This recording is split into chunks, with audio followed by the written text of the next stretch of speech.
कौसल्या दीनार प्रिय सब आचरण पुनीत पति अनुकूल प्रेम दृढ़ हरिपद कमल विनीत पति अनुकूल प्रेम दृढ़ हरिपद कमल विनीत श्री राम जय राम जय जय राम श्री राम जय राम जय जय राम। बैठे सम्राट राजा महाराज दशरथ जी जय हो।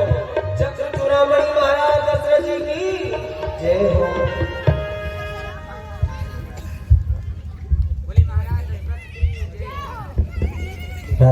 बोले महाराज दशरथ की जय हो। बोले महाराज दशरथ की जय हो। धर्म रक्षक धर्म पालक धर्म के अवतार हो। सुनते न हो सबका सफल ये दरबार हो। महाराज के चरणों में हम तुच्छ दासों की वंदना स्वीकार हो।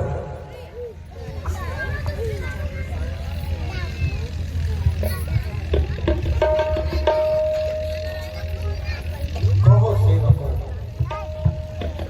हमारी प्रजा की कुशला सुनाइए, क्योंकि जिस राजा के राज में दुख पावत नरनार, वे राजा पस्तुल है नृप जीवन धिक्कार।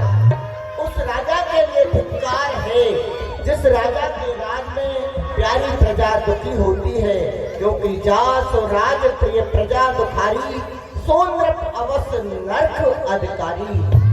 जिस राजा के राज में प्यारी प्रजा दुखी होती है, वो राजा नरक का गामी होता है। इसलिए हमारी प्रजा की कुशला सुनाइए। महाराज, खुशी है प्रजा आपकी, नहीं कोई फफंद है। हम जिधर भी देखते हैं उधर आनंद ही आनंद है। क्यों नहीं, ऐसा होना भी चाहिए। तुम्हारे शब्द आनंद देते हैं यूं मेरे मन को, जिस प्रकार बसंत आकर खिला दे सूखे हुए वन को। ये प्रजा है लैला का बाग, राजा उसका माली है। कहो अपने मुख से फली फूली हरेक डाली है। महाराज फली फूली हरेक डाली है। कुशल की सब्र में पलकर प्रजा खुशहाल रहती है। जियो युग युग तलक महाराज यही हर हाल कहती है। नहीं है गैर की बस्ती, ये अवधपुर की बस्ती है। यहाँ हवाएं भी सुख शांति से बरसती है। महाराज, आपकी प्रजा को किसी भी प्रकार का कोई भी कष्ट नहीं है।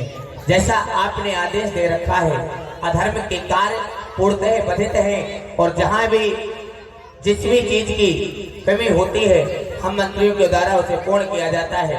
धर्म के कार्य सुचारू रूप से चल रहे हैं महाराज। होना भी चाहिए, क्योंकि हमारे राज में यह तप अनुष्ठान, ब्राह्मणों को भोजन, संतों को भोजन, बड़ों का सम्मान, स्त्री का सम्मान, बालक की रक्षा, गौ की रक्षा, ब्राह्मण की रक्षा, ये सब होना भी चाहिए।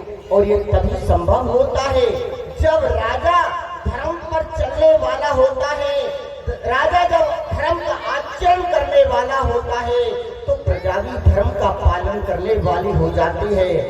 राजानी धर्मानी धर्मनिष्ठा, पापे पाप फले समा, राजानु मन मंत्र दे, यथा राजा तथा प्रजा। जैसा राजा होता है वैसी प्रजा हो जाती है। यदि राजा क्रूर प्रवृत्ति का होता है, तो उसकी सेना, उसका राज भी क्रूर प्रवृत्ति का हो जाता है।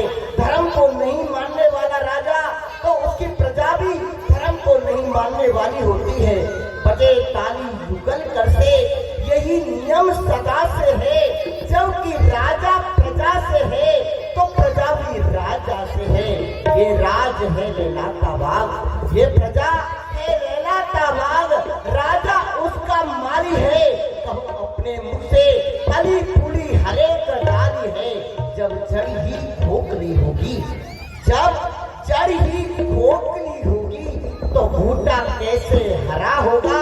ना राजा का भला होगा, ना प्रजा का ही भला होगा। जो मंत्रिमंडल होता है, ये मंत्र के द्वारा कार्य करने वाला होता है।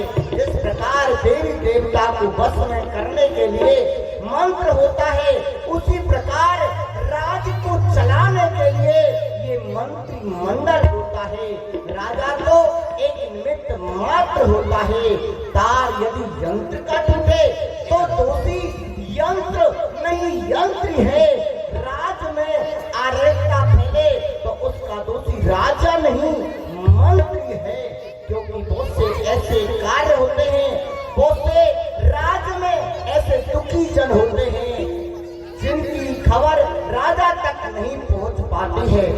इसलिए राजा को भी चाहिए रात्रि के समय पर वेश बदल कर अपने प्रजा में भ्रमण करना चाहिए, अपनी प्रजा का दुख रंजन करना चाहिए। जो आतताई राजा होते हैं, जो धर्म को अपने पैरों तले कुचलकर इस संसार में अपना साम्राज्य फैलाते हैं, वो इस प्रकार से होते हैं जिस प्रकार एक नदी के किनारे का प्रवाह होता है। नदी में बाढ़ आ जाए तो वो राजा वो राज नष्ट हो जाए, ऐसे राजा होता है। सचिव वैद्य गुरु तीन जो प्रिय बोले भयास, राज धर्म कंतीन कर कोई भेग ही नाश। सचिव राजा को सलाह देने वाला अपने प्राणों की परवाह न करे। यदि राजा गलत मार्ग पर जा रहा है तो उस राजा को रोकना चाहिए, अपने प्राणों की परवाह नहीं करनी चाहिए। राज के इस मानव जीवन में 4 सुख प्रदान हैं। पहला सुख निरोगी काया, प्राणी का जो शरीर है वो निरोगी होना चाहिए। दूसरा सुख घर में हो माया, भगवान की कृपा से हमारे धन धान की कोई कमी नहीं है, अपार संपत्ति है। तीसरा सुख सुलक्षण नारी, हमारी नारियां, हमारी महारानियां अपने पतिव्रत धर्म का पालन करने वाली हैं। चौथा सुख शुद्ध हत्या,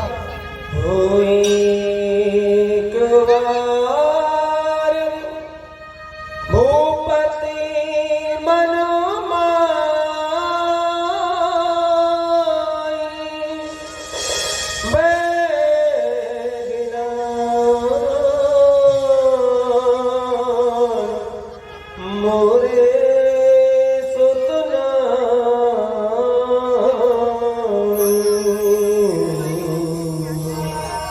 महाराज, अभी आप सभा का संचालन कर रहे थे।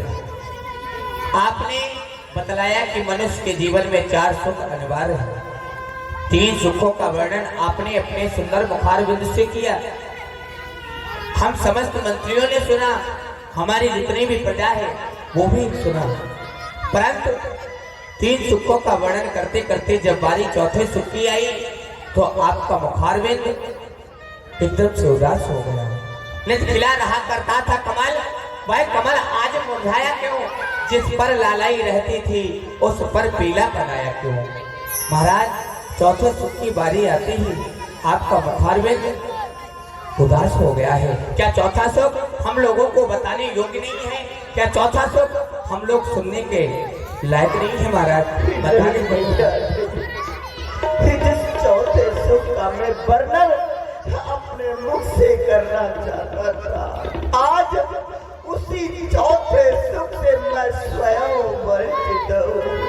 परमात्मा ने मुझे पावन नगरी अयोध्यापुरी जैसा वास दिया है। अवधपुरी मम वास मम, नित सरयू स्नान, पर एक संतान तुम दिया ना हमको।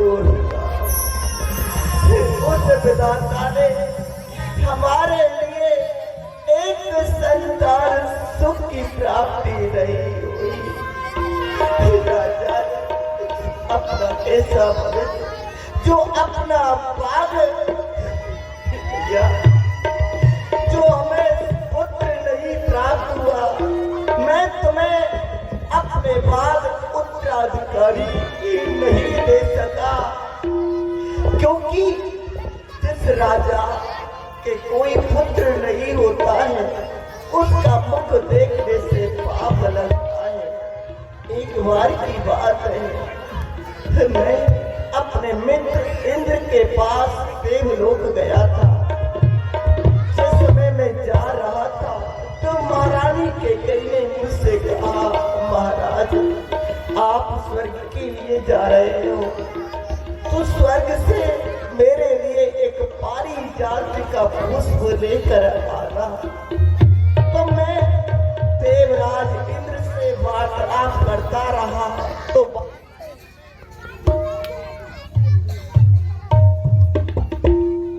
मैं पारिजात पुष्प लेना भूल गया। तब मार्ग में मुझे याद आया, पुनः लौटकर मैं देवलोक के लिए गया। तो मैंने वहां क्या देखा, जिस सिंहासन पर मैं बैठा हुआ था उसे जल से और वेद मंत्रों द्वारा पवित्र किया जा रहा था। मैंने वहां जाकर पूछा कि भाई यहाँ पर क्या हो रहा है, यहाँ पर कोई अनुष्ठान होने वाला है। तब उन्होंने कहा यहाँ पर मृत्यु लोक का राजा दशरथ आया, वो इस सिंहासन पर बैठा था, जिससे ये सिंहासन अपवित्र हो गया। भाइयों, मैं तो इस सिंहासन पर नित्य व्रत बैठता हूँ और तुम नित्य व्रत मेरा मुख देखते हो, मैं कितना पापी हूँ भाई। महाराज, आप एक ऐसा संभाषण अपने मुखारबिंद से कर रहे हैं। आप हमारे महाराज हैं, हम आपके मंत्री हैं। ये प्रजा आपको पिता की दृष्टि से देखती है, उसी ठीक प्रकार से आप इस प्रजा को पुत्र के भांति ही देखते हैं। आप सभा में बैठ करके इस प्रकार से रुदन कर रहे हैं, ये आपको शोभा नहीं देता है। मैं एक निवेदन करना चाहता हूँ महाराज। कहो भाई। महाराज, आप इस दरबार में रुदन कर रहे हैं, इससे अच्छा जो हमारे आपके कुलगुरु हैं वशिष्ठ जी महाराज, क्यों ना आप उनके नंदीग्राम में चलें। जो आप ये वार्ता, ये संकट हम लोगों को सुना रहे हैं, यही संभाषण आप गुरुदेव के सामने कहें तो हमें पूर्णतः विश्वास है गुरुदेव इसका कुछ ना कुछ उपाय आपको अवश्य ही बतलाएंगे। हे भाई, तुम्हारा मत तो इस प्रकार मुझे प्राप्त हुआ, जिस प्रकार एक डूबते हुए प्राणी को तिनका का सहारा होता है। मैं तो भूल ही गया था कि हमारा ये अयोध्या राज एक कल्प वृक्ष के सानिध्य में राज करता है। हमारे गुरुदेव तो कल्प वृक्ष है। मैंने अपना दुख अभी तक उनको सुनाया क्यों नहीं? ठीक है, मैं अपने गुरुदेव को अपना दुख सुनाता हूँ, वो अवश्य मुझे इस दुख से निवारण दिलाएंगे। आइए महाराज। जा रहे गुरुदेव भगवान के समीप में महाराज दशरथ जी। सारे तीर्थ धाम आपके चरणों में, हे गुरुदेव प्रणाम आपके चरणों में। सारे तीर्थ धाम आपके चरणों में, हे गुरुदेव प्रणाम आपके चरणों में। जन्म पिता दावत पिताए आप करम के दाताए, आप गिराते आप बचाते आप ही भाग विधाताए, ये आप ही भाग विधाताए। हे गुरु ब्रह्मा हे गुरु विष्णु, हे गुरु ब्रह्मा हे गुरु विष्णु, हे शंकर भगवान आपके चरणों में, हे गुरुदेव प्रणाम आपके चरणों में। सारे तीर्थ धाम आपके चरणों में, हे गुरुदेव प्रणाम आपके चरणों में। हे गुरुदेव प्रणाम आपके चरणों में। गुरु ग्रह गए हो तुरंत नहीं पाला, चरण लाग कर विशाला। महाराज, आप जब भी हमारे समीप आते थे मुख प्रसन्न दिखाई देता था, आज उदासी है, विषाद है, इसका क्या कारण है? हे गुरुदेव, आप तो अंतर्यामी हैं, सब कुछ जानते हैं। हे भगवान, 3 विवाह किए पर आशा लता हरी न हुई है, चौथे पन आने वाला अब तक वो शुभ घड़ी न हुई। वो तरवर क्या तरवर है जिसमें ना एक भी फल होवे, वो जलधर क्या जलधर है जिसमें ना एक भी जल होवे। भगवान, ना जाने कैसा है अपना भविष्य, जो अब तक महलों में अंधेरा है। मैं निर्बल होता जाता हूँ। मुझे प्रबल दुख ने घेरा है, भगवान ज्यादा नहीं। एक ही हो जिससे वंश बढ़े अपना, हो राजपाट का अधिकारी और वंश जिससे चले अपना। मेरे नाम को चलाने वाला, मेरे वंश को बढ़ाने वाला, पितरों को जल देने वाला भगवान एक पुत्र तो होना चाहिए। आपको तो चिंता है, और वो भी पुत्र की चिंता है। आप नहीं जानते हैं, चिंता चिता से बढ़कर है, उनके समान लग जाती है। चिता मुर्दे को जलाती है, चिंता जीते जी खाती है। फिर आपको चिंता, पुत्र की चिंता है महाराज आपको। हाँ, हो जाए पुत्र को पुत्र नहीं तो मुंह है छाती पर पड़ता। महाराज गलत ख्याल तेरा, पुत्रों से नाम नहीं चलता। पहले महापुरुषों ने अपना यश आप कमाया है। ध्रुव, प्रहलाद, हरिश्चंद्र का क्या पुत्रों ने नाम चलाया है?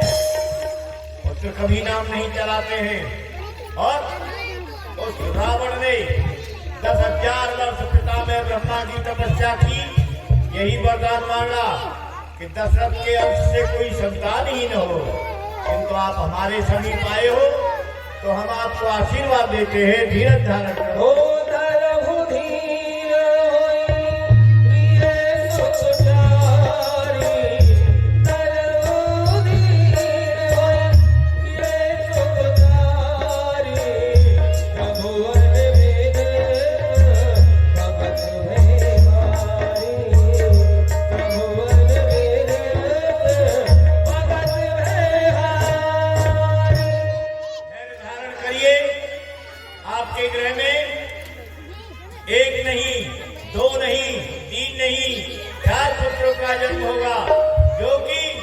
भक्तों के दुख को दूर करने वाले होंगे और त्रिभुवन में विख्यात होंगे। जय हो बोली गुरुदेव भगवान की। गुरुदेव, मुझे वो संतान सुख कब और कैसे प्राप्त होगा? उसके लिए पुत्रेष्टि यज्ञ कराना होगा। विभांडव ऋषि के पुत्र श्रृंगी ऋषि, जो पाटन देश में पटना में रहते हैं, रोमपाद राजा के यहाँ, चतुर्मंत्री को भेजकर उन्हें बुलाया जाए। उनसे कहा जाए तुम्हें वशिष्ठ जी ने बुलाया है। और सरयू गंगा के किनारे मनोरमा घाट पर यज्ञ वेदी बनवाई जाए, वही यज्ञ होगा। श्रृंगी ऋषि जी को बुलवाया गया। सावधान, पूज्य श्रृंगी ऋषि जी महाराज पधार रहे हैं। वो श्रृंगी ऋषि वशिष्ठ बोला, ओ श्रृंगी ऋषि वशिष्ठ बोला।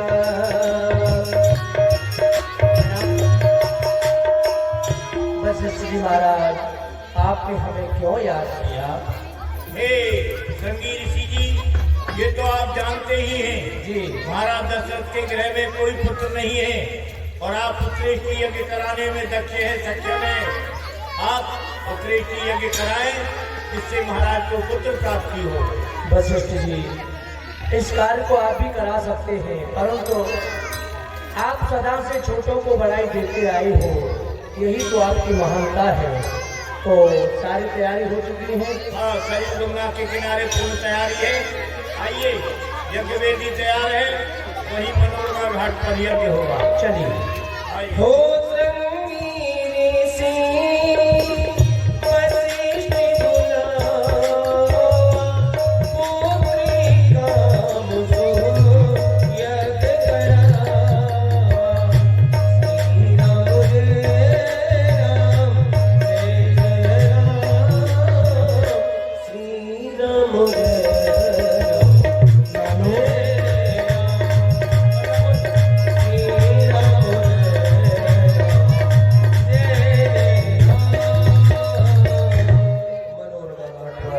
यज्ञ वेदी बनवाई गई और हवन यज्ञ प्रारंभ हुआ। पुत्रेष्टि यज्ञ। ओम स्वस्ति न इंद्रो बृहस्पतिर्वाः स्वस्ति न पूर्वा विश्ववेदाः स्वस्ति नक्षत्रो अरिष्टनेमि स्वस्ति नो बृहस्पतिर्दधातु स्वाहा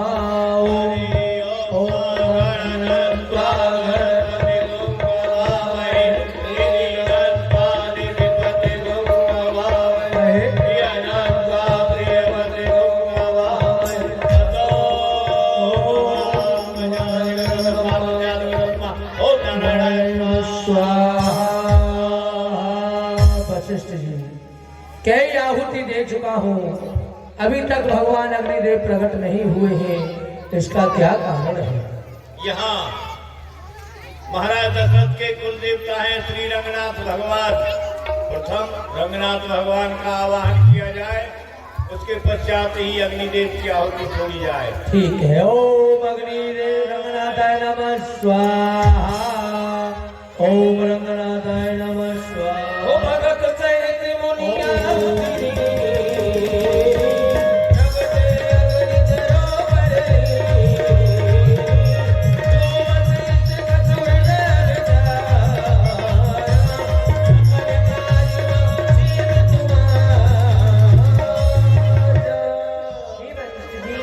जो आपने अपने हृदय में विचारा है वह अवश्य ही पूर्ण होगा।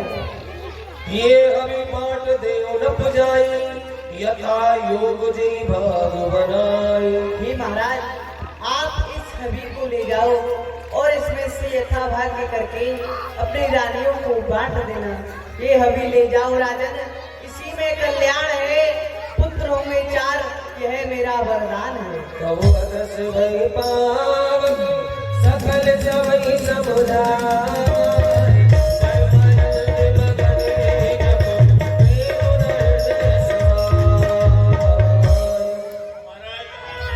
तीनों रानियों में यथायोग भाग बनाकर बांट दीजिए, 4 पुत्रों की प्राप्ति होगी। संगी ऋषि जी तब तक चलिए, आप हमारी कुटिया पर रहिए। जी चलिए, हम तो आपके ही साथ सत्संग करेंगे। आज महाराज को मिलेगा प्रसाद। अब बस घर की याद आ गई, क्योंकि महारानी को भी वो प्रसाद देना है, तो लेकर के जा रहे हैं भवनों की ओर, और घर जाकर के अपनी पत्नी को बुलाया। कौशल्या के कई सीता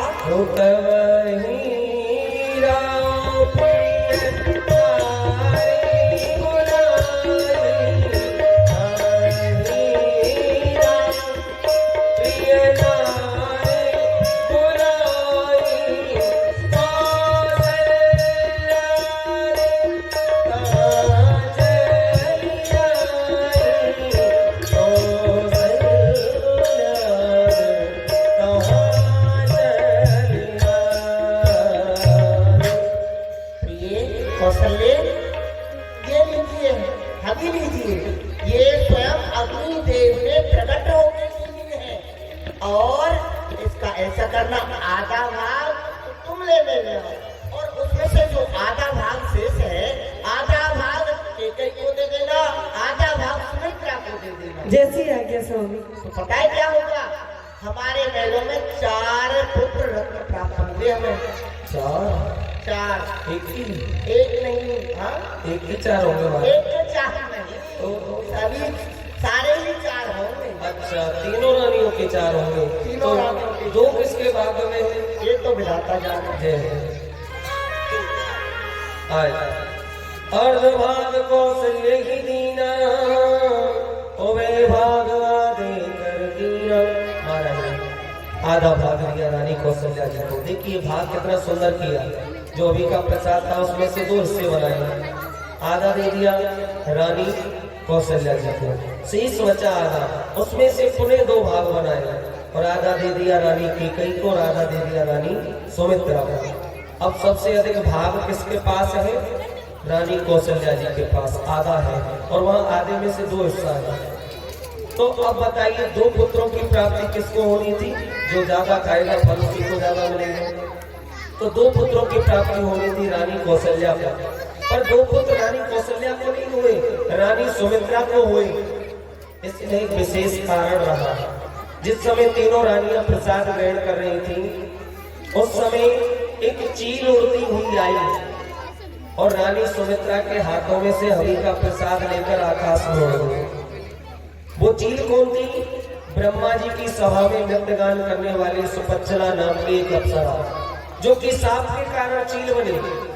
एक बार देवराज इंद्र का मन नहीं लग रहा था, ध्यान से श्रवण करना, इंद्र का मन नहीं लग रहा था, जीव हिलाने के लिए ब्रह्मा जी की सभा में चली गई। वहां जाकर के उस सुपच्चला ने नृत्य किया। इंद्र बड़े प्रसन्न हुए, वो नृत्य बहुत अच्छा लगा उनको। अपने गले का हार लेकर के इंद्र ने ऊपर उछाल दिया और झपट्टा मार करके उस सुपच्चला ने उसे ले लिया। ब्रह्मा जी को अच्छा नहीं लगा, ब्रह्मा जी को क्रोध आ गया और कहने लगे, इस ब्रह्मलोक में तेरे लिए किस वस्तु की कमी है? तेरी चेष्टा एक चील जैसी हो गई है, तो मैं तुझे साफ देता हूं, जा तू चील हो गया। वही चील आज प्रभु की लीला में काम आई है।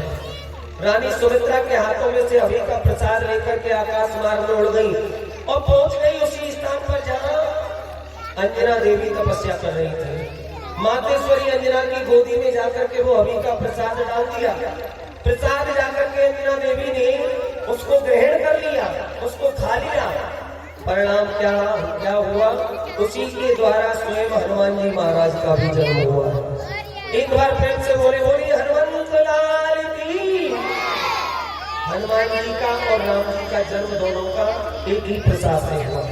तभी बहुत से भक्त कहते हैं कि राम जी और हनुमान जी भाई भाई कैसे हो? वो एक ही प्रसाद से जन्म, इसलिए लोगों का भाव है कि राम जी हनुमान जी भाई भाई हो गए। अब इधर में अमरपुरी में रानी सुमित्रा उदास है, सोच रही है मेरी दोनों बहनों के पुत्र हो जाएगा, मेरे पुत्र नहीं होगा। तो नेत्रों में आंसू आ गए।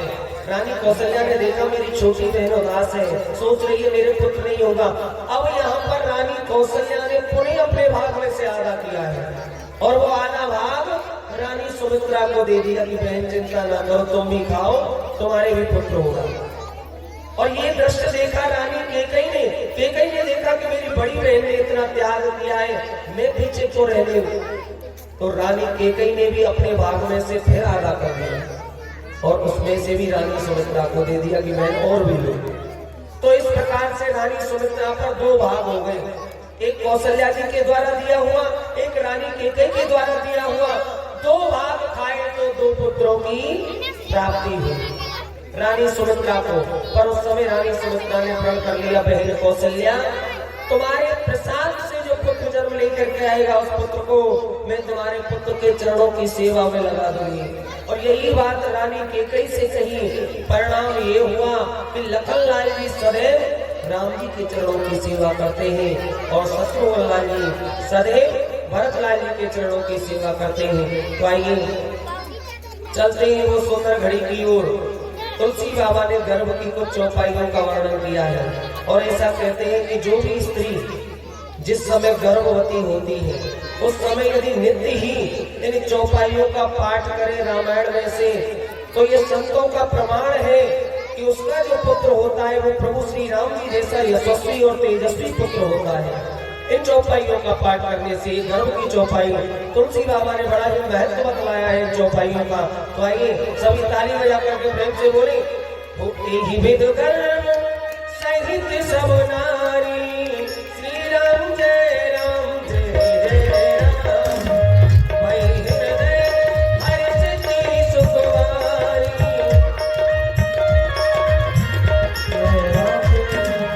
ओ जानन प्रिय हरि कर मैया श्री राम जय राम जय जय राम, ओ सकल लोक सुख संपत्ति छाए श्री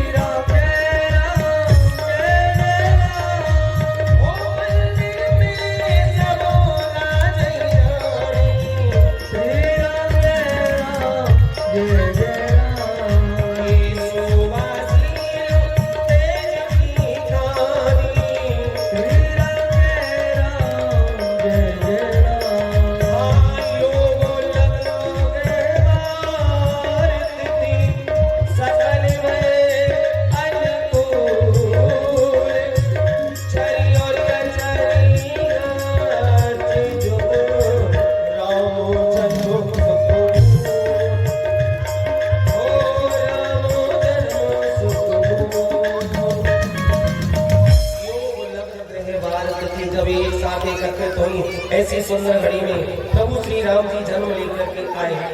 मेरी माताओं, प्रभु श्री राम जी का जन्म कौन सी तिथि में हुआ? जानती हो ना कौन सी तिथि में हुआ राम जी का जन्म? नहीं जानती हो? तिथियों के बारे में जानती हो ना? तिथि भी नहीं जानती हो क्या? एकादशी, द्वादशी, त्रयोदशी, चतुर्थी, ये सब तिथियां होती हैं। तिथि कितनी होती है? 15 तिथि होती है। एक महीने में 2 एकादशी आती है, 15 तिथि होती है। और प्रभु श्री राम जी का जन्म कौन सी तिथि में हुआ? 9वीं तिथि को। कौन सी तिथि को हुआ? व्रत रहती होगी 9वीं का, जब प्रभु श्री राम जी का जन्म हुआ था। सभी को याद रहता है। देखो अपने बच्चों का बर्थडे याद रखते हो कि नहीं? उसी प्रकार राम जी का जन्मदिन भी याद रहना चाहिए। 9वीं तिथि मध मास पुनीता। कौन सी तिथि में हुआ? 9वीं तिथि को प्रभु श्री राम जी का जन्म हुआ।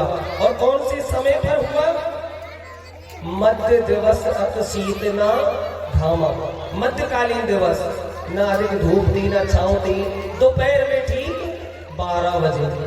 ऐसी सुंदर घड़ी में प्रभु श्री राम जी जन्म लेकर के आए। क्यों आए प्रभु श्री राम जी 9वीं तिथि में जन्म लेकर के? इसका एक बड़ा ही सुंदर उदाहरण है।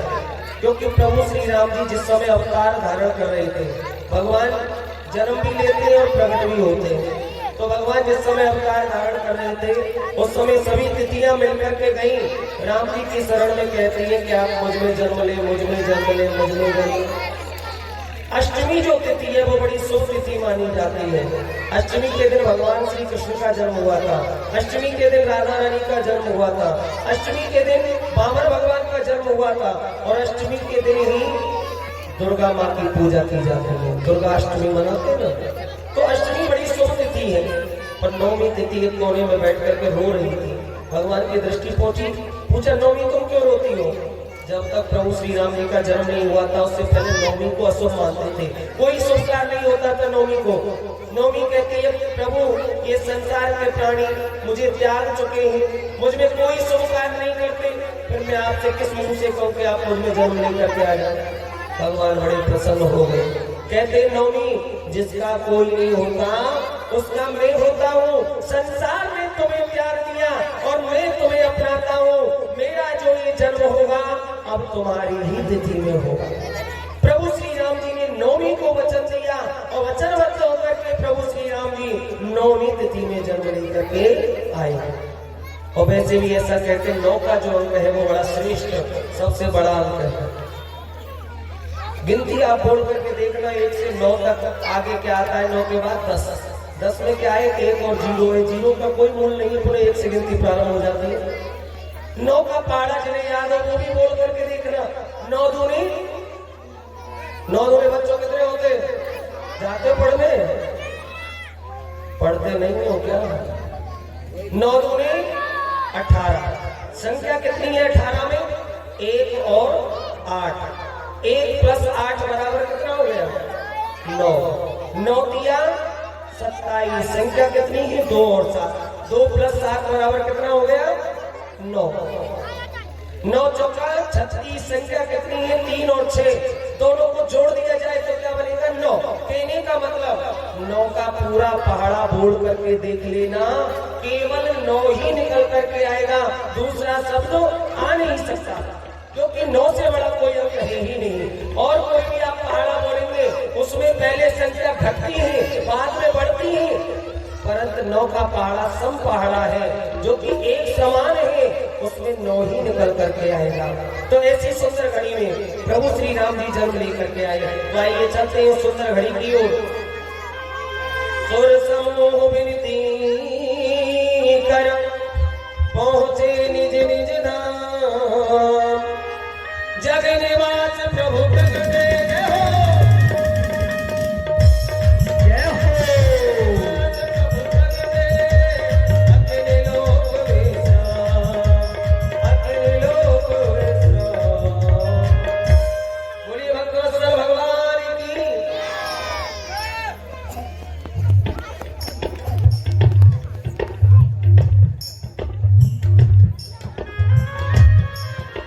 प्रभु श्री राम जी जन्म लेकर के आए। प्रकट हुए।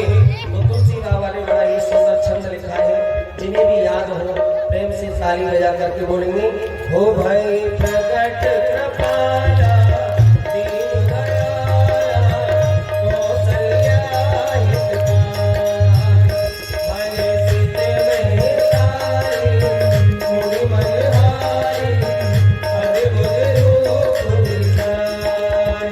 ओ राजा राम राम बजाइए ताली से राम राम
हे माया से परे प्रभु, मैं आपकी स्तुति किस प्रकार से करूं?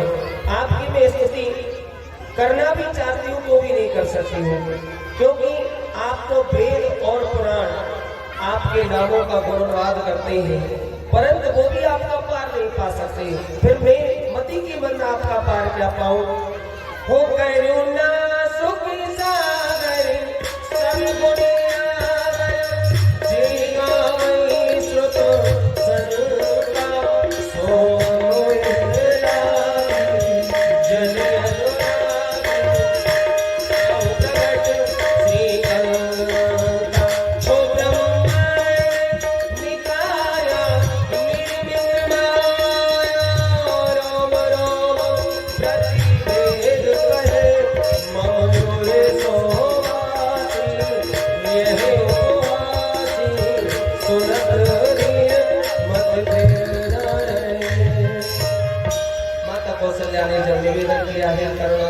सुखों के सागर यदि ब्रह्मा आपको नेत नेत कहकर के पुकारते हैं, मैं आपकी स्तुति करूं तो कैसे करूं? परंतु नाथ आप अपने निस्वरूप को देखो, ये आपका विशाल स्वरूप 4 भुजा धारण की हुई है आप। और जब इस बात को सुनेंगे, अयोध्यावासी की माता कौशल्या के भवनों में 4 भुजा वाला बालक जन्म लेकर के आया है, तो सुनते ही धैर्यवान पुरुषों का भी धैर्य नष्ट हो जाएगा। इसलिए मेरा निवेदन कि प्रभु आप अपने विशाल स्वरूप को छोटा बनाइए। जब माँ ने ऐसे वचन कहे तो उपजा जब ज्ञाना प्रभु सुनाना, चरित्र बहुत बिन कीन जहे, सही कथा सुनाई मात बुझाए, जी प्रकार सुख प्रेम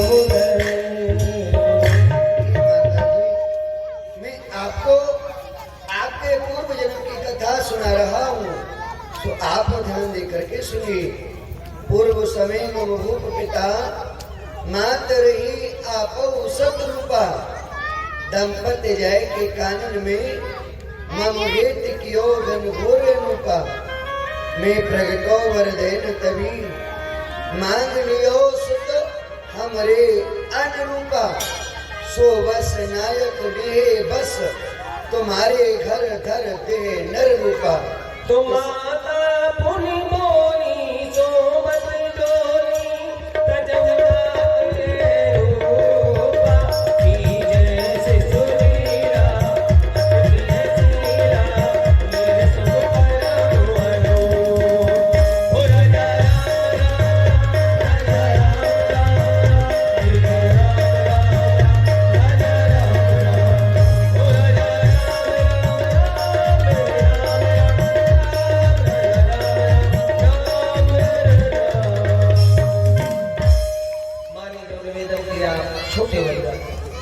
प्रभु, आप अपने इस चतुर्भुजी रूप का त्यागन करके बाल स्वरूप धारण करो और मेरी आंगन में बाल लीलाएं करो प्रभु। माने निवेदन किया आप छोटे बन जाएंगे प्रभु, जिससे कि मैं आपको मेरे पुत्र मांगा था, पिता नहीं मांगा था। आप तो सबके जगत पिता बन करके आए हैं, इसलिए छोटे बन जाए। माँ के वचनों को मान करके प्रभु बन गए छोटे बच्चे कि माँ अब तो आपके कहने से मैं छोटा बन गया, अब तो भक्तों को मेरे दर्शन कराओ। पहले पर्दा लगाओ बेटा। दर्शन कराने के लिए जब कहा तो माँ बोली ऐसे नहीं प्रभु, आपकी 4 भुजाएं, पुत्र होता है 2 भुजा वाला, 4 भुजा वाले तो देवता होते हैं, इसलिए 2 भुजा वाले बन जाएंगे। भगवान की 2 भुजा शरीर में प्रवेश कर गए, केवल 2 भुजा वाले बन गए। माँ से कहने लगी माँ अब तो दर्शन कराओ।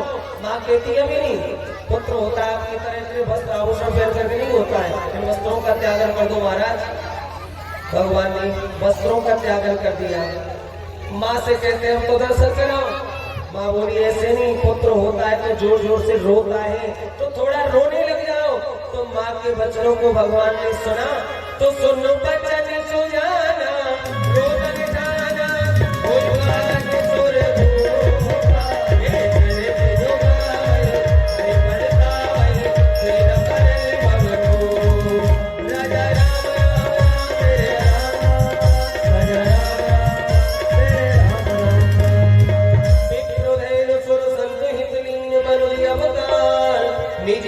निर्मित तनु माया गुण गोपाल। अरे दासी, देखो आज महारानी पे एक पुत्र हुआ है, चलो महाराज को बताने के लिए चलती हूँ। ठीक है चलिए। चलिए। तो हर सिख जाता दाई दासी, आनंद मगन सकल पुरवासी, आनंद मगन सकल पुरवासी। महाराज की जय हो। महाराज के पास जा रही खबरिया लेकर के, हो खबरिया राजा को तुम सुनो,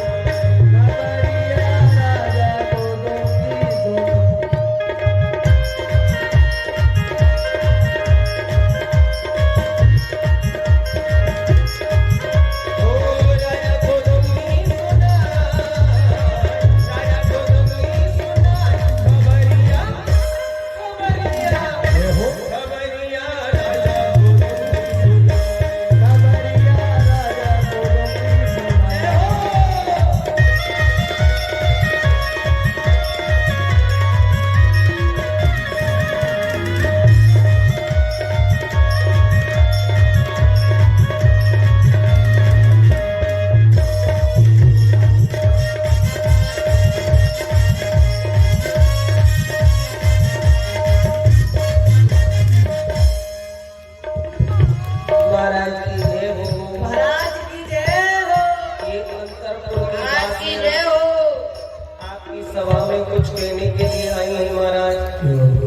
कुछ कहना चाहती हैं?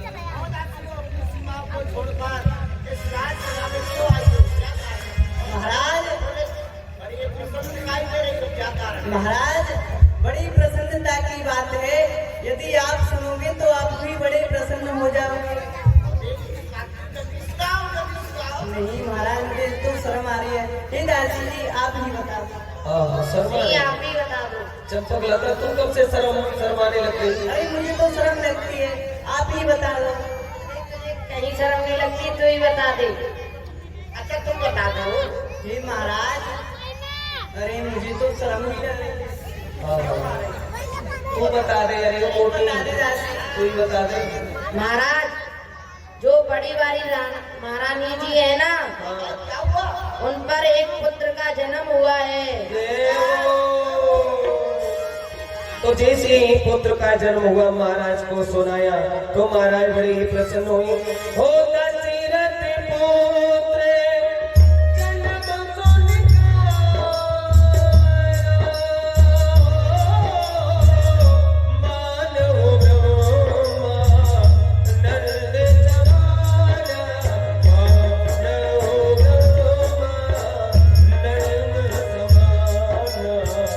मानव ब्रह्मा नंद समाना, मानव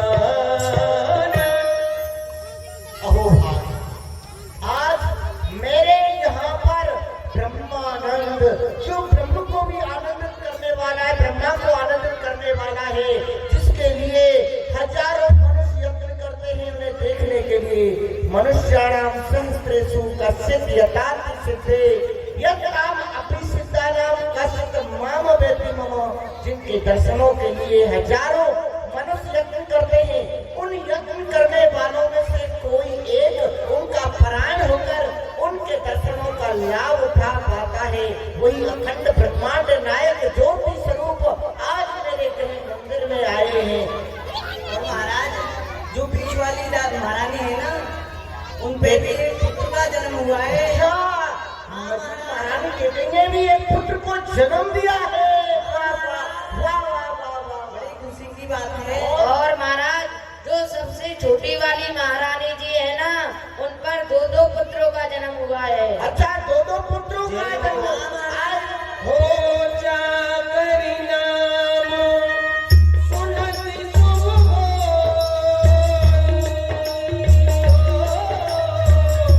मोरे गया प्रभु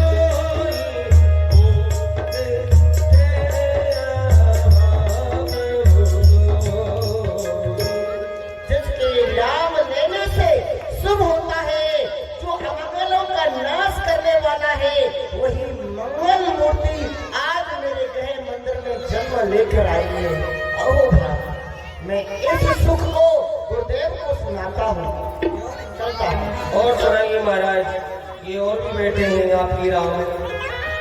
हाँ, एक क्यों बैठे, बाजे वाले बाजे बजाए और बधाई बटने दो, हमारे सारे खजानों को खुलवा दो। महाराज आप बधाई मंगवाइए, बाजी वाले अपना काम करेंगे। भंडारी से कहो वो भंडारे को खोल दे। हो परमानंद पूर्ण मन राजा, हो परमानंद पूर्ण मन राजा, कहो बुलाए बजाओ, कहो बुलाए बजाओ मना आवो। अरे दूसरी राशि बुला करके आओ। अरे नाच लो दासियों, गा लो दासियों, बड़ी खुशी की बात है। ओ बाबा सखिया दी कसरतिया कदम मेरे वाले बरैया, वाले कसरतिया कदम मेरे वाले बरैया। ओ बाबा सखिया दी कसरतिया कदम मेरे वाले बरैया, वाले कसरतिया कदम मेरे वाले बरैया। रानी कौशल्या नी लौटा जाए, रानी कौशल्या नी लौटा जाए, हो रानी कौशल्या नी लौटा जाए। बोली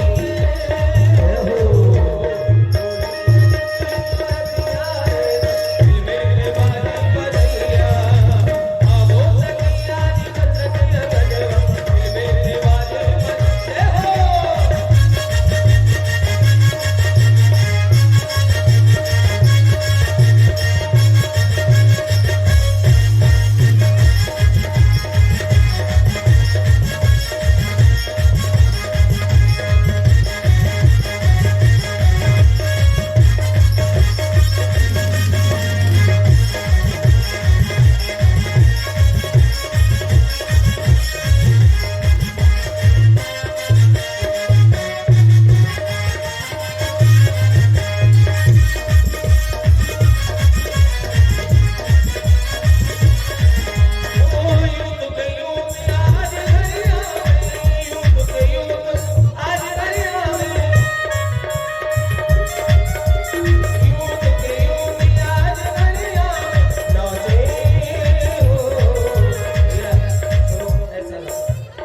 केवल यही अर्पण कर जाओ।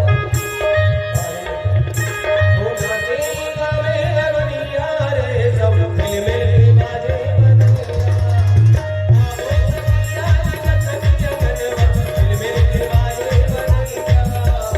आवो सखिया दी कसरतिया कदम दिल में बाजे बजैया। गुरु वशिष्ठ गई हंकार, आए जदर संगीत न पुद्वार। गुरुदेव भगवान का नाम। प्रसन्न रहो महाराज, कहिए प्रसन्नता का क्या कारण है। हे गुरुदेव, जब आप भी सुनेंगे तो आप भी प्रसन्न हो जाएंगे। आज जो आपका दिया हुआ आशीर्वाद था, आज उसका लाभ मुझे मेरे गृह मंदिर में 4 पुत्रों की प्राप्ति हुई है। 4 पुत्रों का जन्म हो गया। हाँ भगवान। चलिए पुत्रों के हम भी दर्शन करते हैं, आइए। आइए भगवान।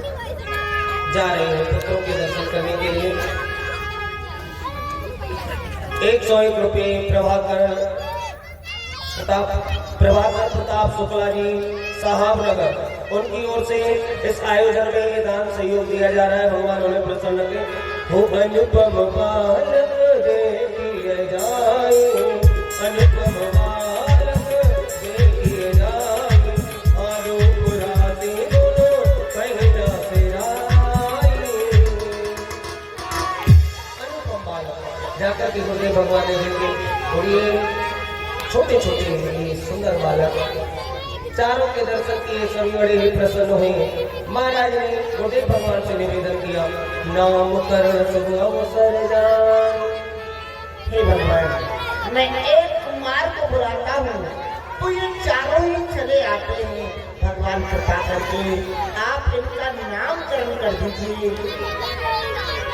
इनके नाम अनेक अनूपा, मेरा पुत्र है सुमति अनुरूपा। वैसे तो इनके अनेकों नाम हैं, नाम इनके कुछ नहीं है और अगणित नाम है। रूप से और बोध से एक ही नीला धाम है। बोध को अपने कोई अवनीश कहता है इन्हें, ब्रह्म ईश्वर और कोई जगदीश कहता है इन्हें। किंतु मैं अपनी सुंदरमती के अनुसार इनका नामकरण किए देता हूँ। हो जो आनंद सिंधु सुरासी, करते लोग सुबासी, सो सुखधाम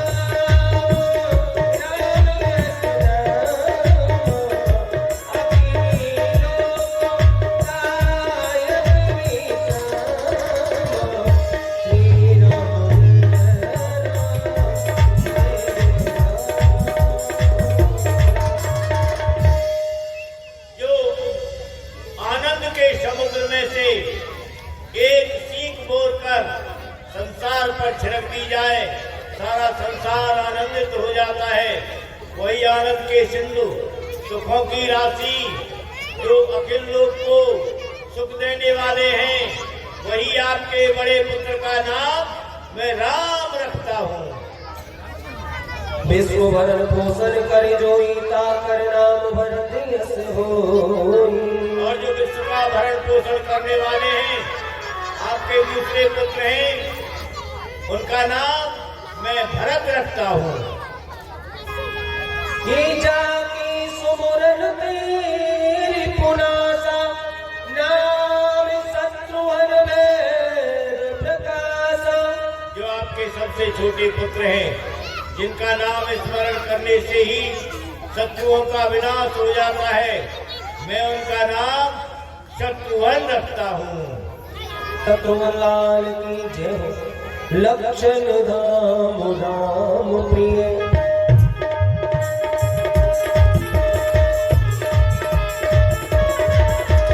लक्षण धाम राम प्रिय, सकल जगतिया राय, गुरु वशिष्ठ तेरा लक्ष्मण राम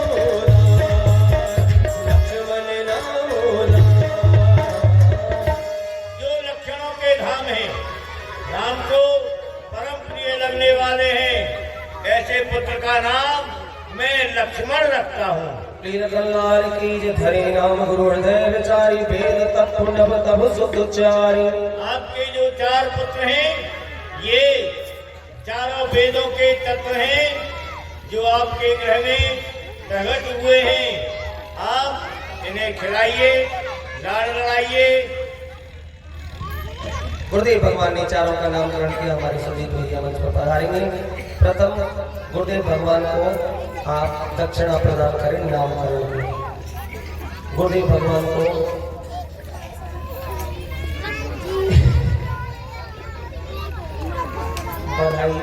बधाई स्वरूप पूज्य गुरुदेव भगवान को प्रथम आप दक्षिणा प्रदान कर देंगे।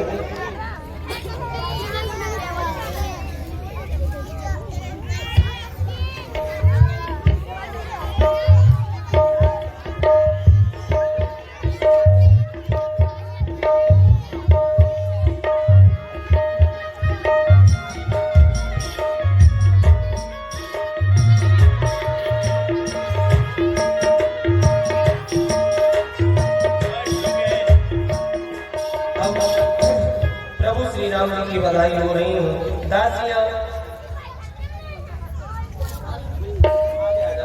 दासियां बड़ी प्रसन्न है, नाच रही गा रही हैं ठाकुर जी का भोग लगा करके, और सभी को हमारे सुजीत भैया बधाई वहीं पर बांटेंगे। तो सब अपने अपने स्थान पर बैठे ही रहेंगे, खड़े कोई ना होंगे। और राम जी की बधाइयां चल रही हैं, सभी नाच रहे हैं, दासियां बड़ी प्रसन्न है। प्रगटे चारों भैया अवध में बाजे बधैया,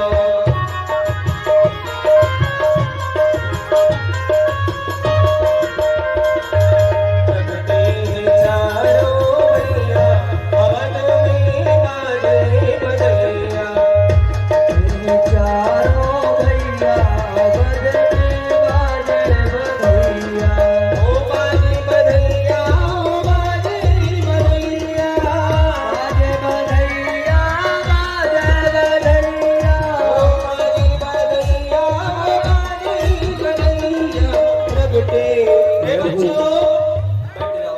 बच्चे खड़े नहीं हो, इस स्थान पर अपने आप को देंगे बधाई सब जगह। ओ प्रगटे चारों भैया अवध में बाजे बधैया, प्रगटे चारों भैया अवध में बाजे बधैया।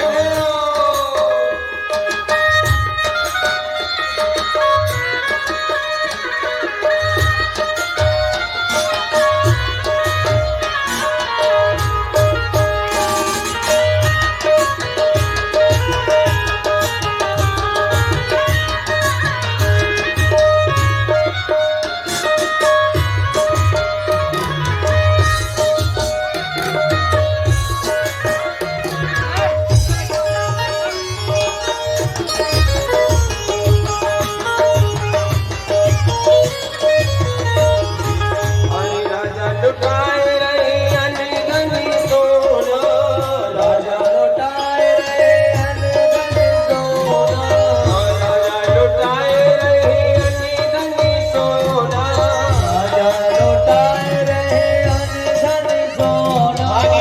हमारे लज्जा राम जी सेमरा, उनकी ओर से 100 रुपये ठाकुर जी की बधाई में अर्पण हो रहे। भगवान उन्हें प्रसन्न रखे। तो मेरी माताओं भाई बंधुओं, इस समय आ जाएंगे चारों भाई बैठे छोटे छोटे, तो जो भी राम जी के चरणों में समय बधाई अर्पण करना चाहे, हमारी माताएं और भाई बंधु इस समय आकर के राम जी के चरणों में बधाई अर्पण कर लेंगे। देखिए राम जी की बधाई में आप सभी ने बधाई दी, तो ऐसा भाव आता है राम जी को बधाई देना अति आवश्यक है।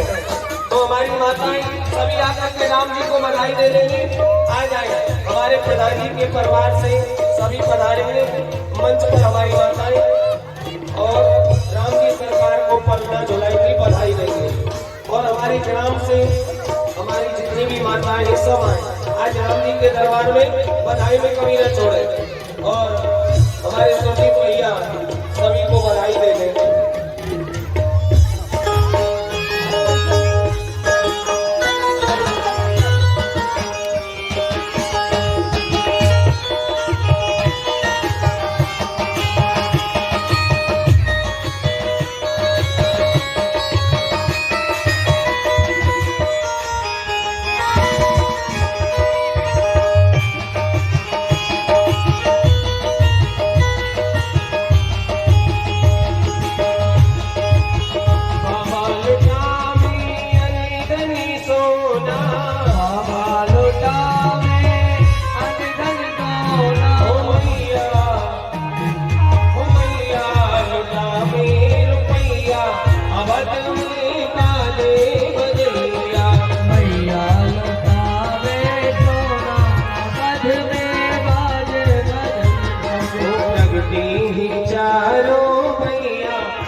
विश्राम है सभी प्रेम भाव से खड़े होकर के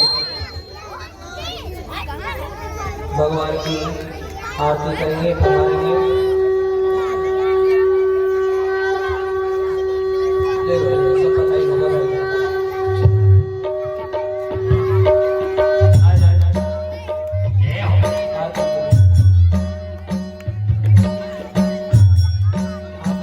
भगवान की आरती करेंगे। लीला का रात्रि ठीक 8 बजे 7:30 बजे 7:30